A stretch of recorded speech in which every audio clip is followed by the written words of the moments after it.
Tanaman jagung memiliki batang tunggal. Ia tumbuh vertikal ke atas dari tanah. Ketinggian tanaman jagung tergantung pada jenis dan lingkungan di mana tanaman jagung ditanam. Cara reproduksi pada tanaman jagung yaitu adalah reproduksi seksual atau secara generatif, dan pada akhirnya akan menghasilkan biji.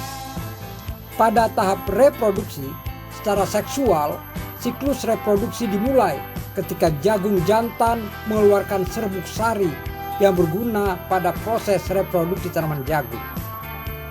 Jagung memanfaatkan angin atau hewan sebagai sarana penyerbukan, sehingga serbuk sari dapat dipindahkan oleh angin atau hewan.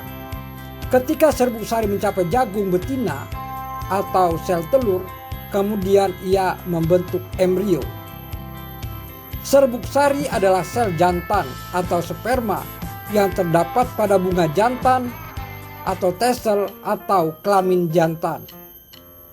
Ovari adalah sel telur yang terdapat pada bunga betina atau kelamin betina, dikenal juga sebab ovum. Bunga jagung termasuk contoh bunga yang tidak sempurna, karena dalam satu pohon bunga jantan dan bunga betina terpisah atau tidak berada dalam satu bunga. Keadaan ini disebut dengan monoseus. Bunga jantan pada tanaman jagung disebut tasel. Tasel tumbuh di atas tanaman jagung. Bagian pangkalnya adalah bagian batang jagung utama, kemudian bercabang-cabang. Sedangkan tongkol dengan juntayan rambut pada ujungnya disebut bunga betina. Mari sama-sama kita bedah kelamin tanaman jagung. Bunga jantan atau tesel. Tesel mulai muncul saat pertengahan umur tanaman, yaitu sekitar 50 sampai dengan 60 hari setelah tanam di daerah tropis atau dataran rendah, sedang sekitar 60 sampai 65 hari bila ditanam di daerah dataran tinggi. Tasel yang matang menghasilkan antera atau bagian yang menghasilkan serbuk sari pada batang dan cabang tesel. Setiap tesel menghasilkan sekitar 1000 spikelet yang masing-masing menghasilkan 2 floret. Setiap floret menghasilkan 3 antera yang selanjutnya menghasilkan serbuk sari. Dengan demikian, ada sekitar 6000 antera pada setiap tesel yang menggelantung pada cabang-cabang tesel.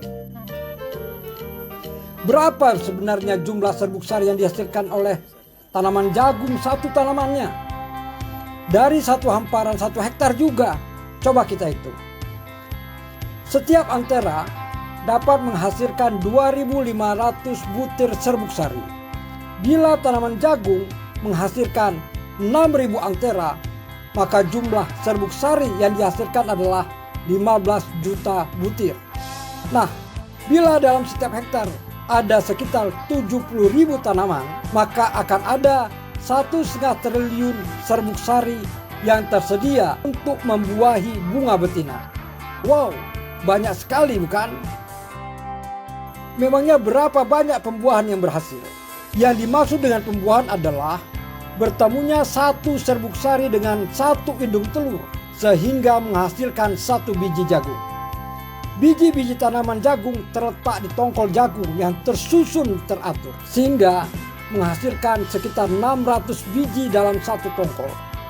Bila kita tanam 1 hektar jagung, maka bisa mendapatkan sekitar 70.000 tongkol.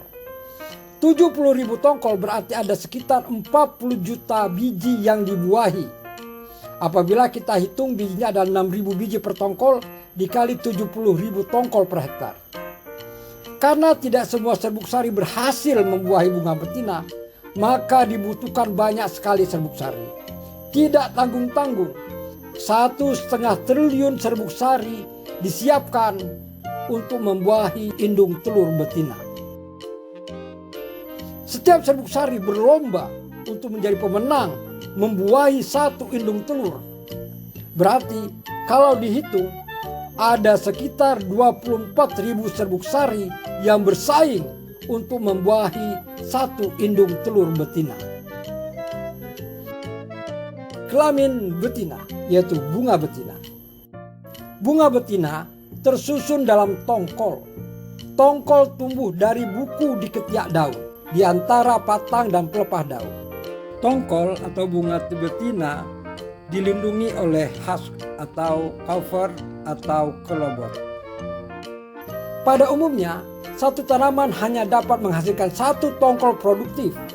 Bunga betina terdiri atas rambut atau pistil, tangkai rambut atau silk, atau bisa disebut juga dengan style, dan ovari. Ovari atau ovum terletak pada kolom-kolom ovule atau tangkai tongkol. Rambut pada jagung atau style atau silk tumbuh dari indung telur. Jumlahnya ratusan, bisa sekitar 600 helai rambut per tongkol.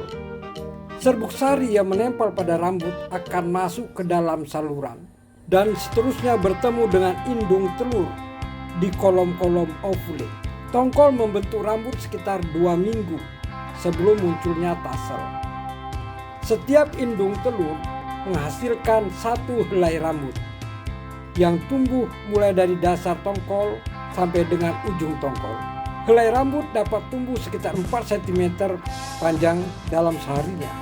Waktu yang dilewati agar semua rambut muncul adalah sekitar 1 minggu dan dapat sejalan bersamaan dengan matangnya bunga jantan. Sehingga pada saat bunga jantan matang, maka indung telur sudah siap untuk dibuahi. Proses penyerbukan terjadi pada fase tesseling.